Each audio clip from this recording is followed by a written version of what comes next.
They're so rare that they only exist in one place, on the island of Gotland in the Baltic Sea.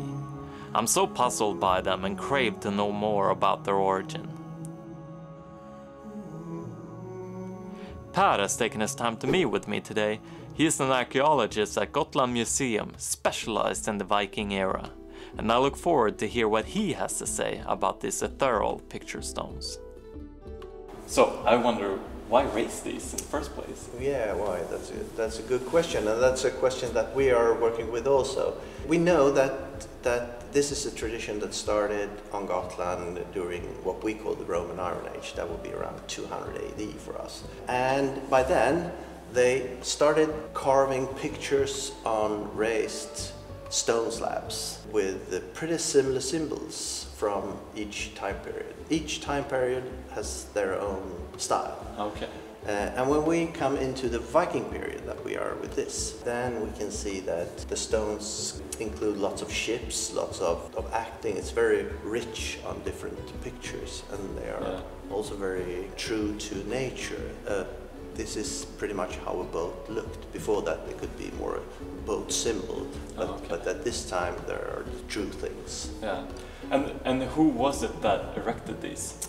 Well, it was people during the Viking Age, and we can see that by this time we can see that they are sometimes on top of grave or beside graves, cremation graves, where the bones are spread out in front of it. Yeah. So it must have been like an important place, like a memory stone or a meeting stone.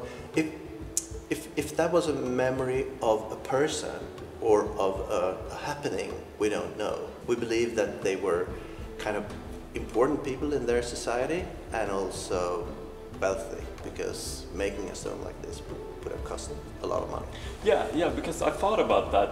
This wasn't a craft that everyone could do, I take it. No. Do we know anything about the artists behind these? The picture stones, they are never signed, but the rune stones that are at the end of this stone tradition, they can be signed. But it's not like on the Swedish mainland we have Öpir who made several stones, but we don't have that in Gotland. We have all stones have a different carver. We've tested the stone to see where the limestone's from, and we can see that they are very local to where it was raised. So it seems that it wasn't like a factory that distributed them all over the island. It's more you took what you had. So is it safe to say that this is like a 100% local Gotlandish product? Yeah, yeah. And this was found in Klinte parish, and it's also the limestone is from the Klinte bedrock. Oh, okay. So we know that it's very local. I think it took quite some time to make a stone like this. Yeah. Though the carvings are very, very shallow. They are more as if someone did it for someone else to use when painting. Mm-hmm. So they would have been colored, much brighter colored than this. And we found some traces of colors like red and bluish and orange. But I think that the main work with doing these stones is to get the contour, the outline of it. Because they all have the same keyhole-shaped outline. Mm. And this one in particular, it's very rich. There's a lot of things going on.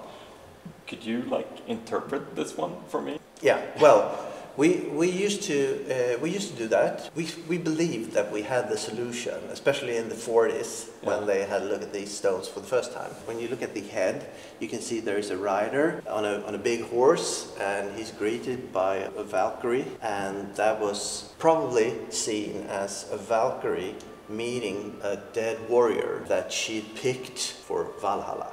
So that would be the Valhalla at the end. Is that why it's on top, that it's like the most important part? Yeah, and probably it should have been then red from bottom to top.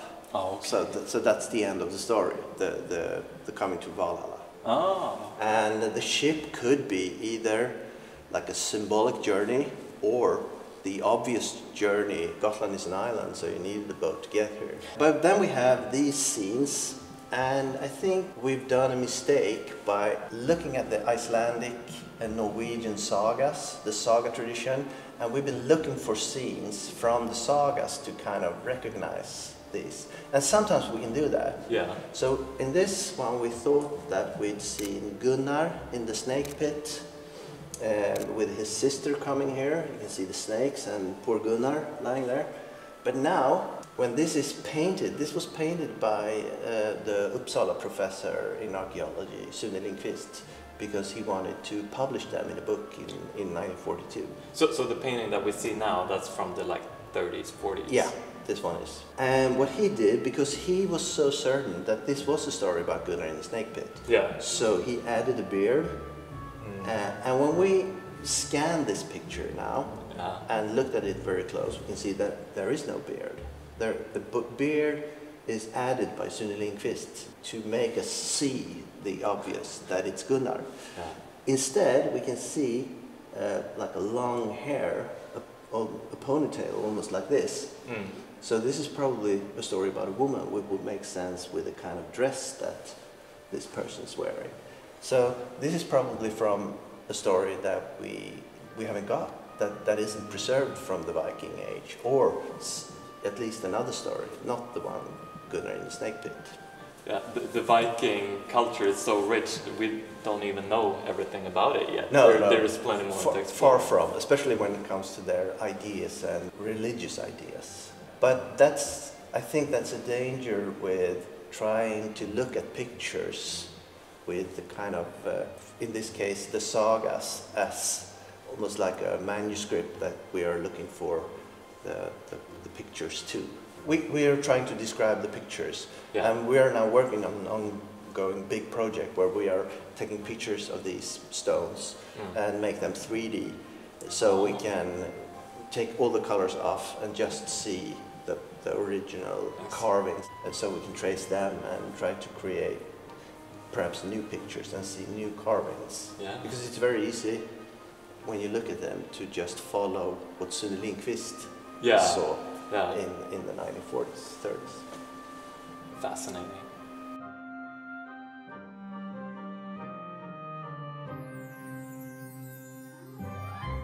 So this is a smaller one. Yeah, this is a much smaller one, but still it's a detailed one. In this case we can see that this person riding on the horse has got a pair of imported trousers.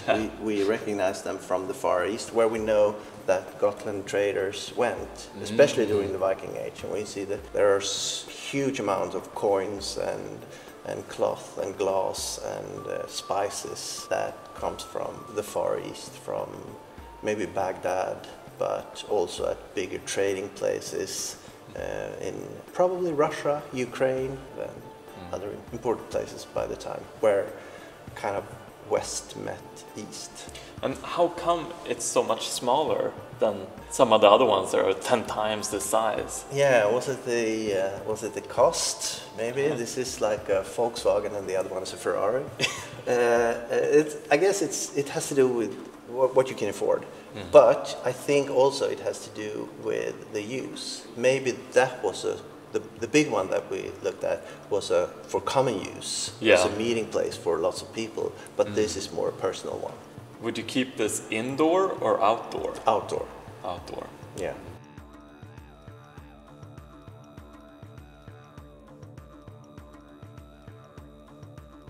When would you date this one from? I think this is probably from the 9th century. Could be slightly later, could also be 10th century, early 10th century. This stone would probably show us the best picture there is of a Viking Age ship. As we haven't found many of them in Sweden, the pictures have become very important for our understanding of the Viking Age ships. And even the ships that are found in Denmark and Norway and so they don't have the sails. So the importance of the pictures of the sails cannot be overrated. And this we can see how, with all these lines hanging down from the sail to all the men in the boat, they are kind of distributing the weight of the sail so they can easily control the sail, which is a very clever thing. So this is sort of like a network of ropes coming down from the sail. Yeah, that hangs on to the bottom of the sail. Yeah. And from there everyone's got their rope to have their part of the weight. Yeah.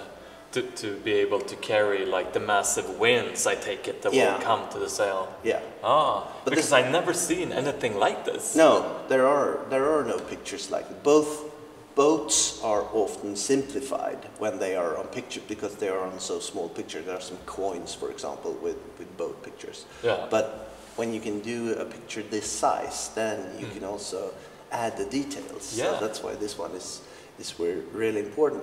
But these also, as you can see, there are lines.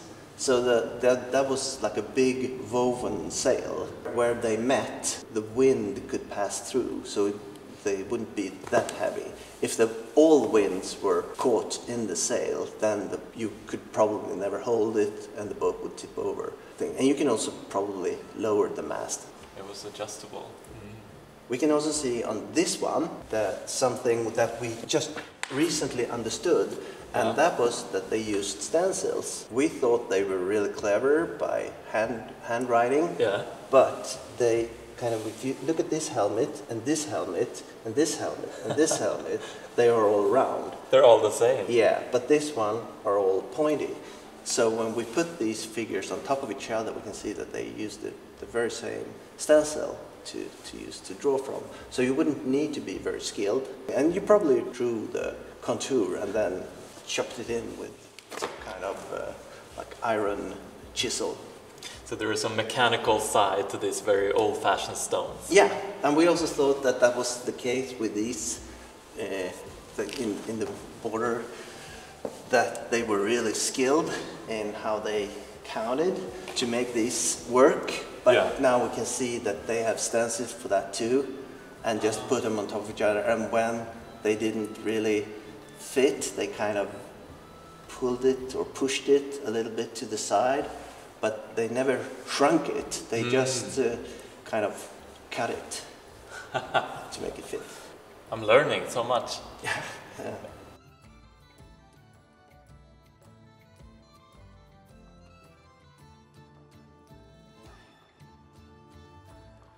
Yeah, here's a little bit harder to see. Yep, this one is unpainted, one of few unpainted stones that we have, but it's still interesting for us to show, and we don't want to paint it because the color sticks to the limestone, so it's very hard to get rid of, so therefore we like to keep it unpainted. But on this one we can see something rare, and that's a picture of a woman, and she's riding in a cart behind a horse. And you can see the horse here, the back of the horse, the legs, and she's steering the horse, and she's sitting there, and you can see the cart, the wagon there with wheels, and something that's attached to the horse to pull it with. The women on the picture stones, they are very similar, and they are almost all pictures of women are with them handing out something to drink, like a drinking horn with mead or something, or in carts like this. We know from other contexts that women are connected with carts. That might be, for example, a woman that is into medicine, that she's skilled with medical care. And sometimes when these carts are found in graves, we also find a woman with some herbs or even drugs that's likely to have been used in medicine. Do we know anything about like the women's role in society back during the Viking Age? Well, yeah, there are lots of suggestions that women had a powerful role, that she was very important. I think we have to see it as a very divided society with the owner, the owning couple of a farm. They would be a top level, so they would be both very important, and then both men and women are lower and lower and lower until we get down to thralls or slaves. The lowest of the low. Yeah.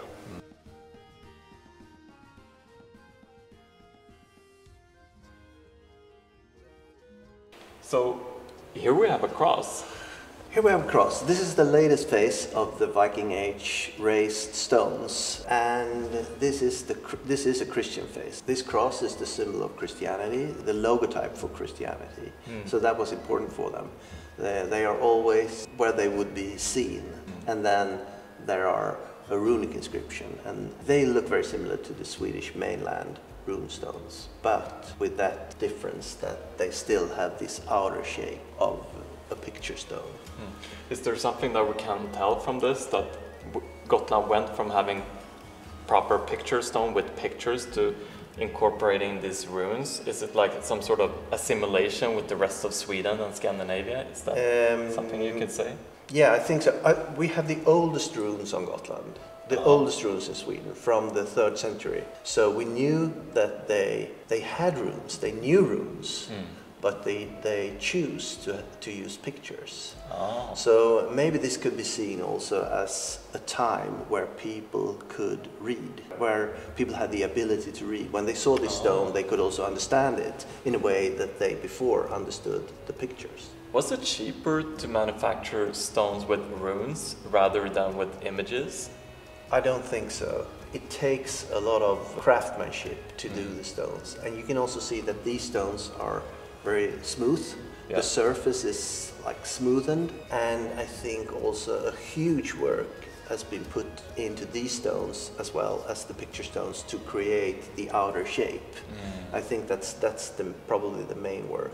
We can see on Swedish mainland runestone that one people draw first what were supposed to be carved in, and then lots of people worked on the carvings, but someone probably made the drawing first that you should carve from. So I think they probably did a similar thing here, but we don't know that because they are often not signed. Okay. The picture stones are never signed, but these can be signed. So from these stones we know who did it, and sometimes it says that they were also made by several people. It's an amalgamation of Christianity and the pagan tradition. Yeah, the tradition of raising stones that worked well in pagan life continues, but with different images that are now showing that Christianity has arrived.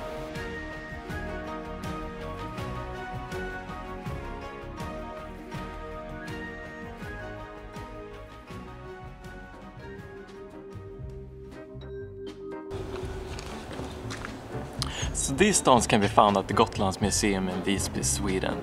I want to give my thanks to the museum and to Per especially for taking his time and showing me these. If there is an interest, there is a slight possibility that Per could make a return and explain to us these magnificent stones that predated the Viking ones. Thank you so much for watching. Until next time.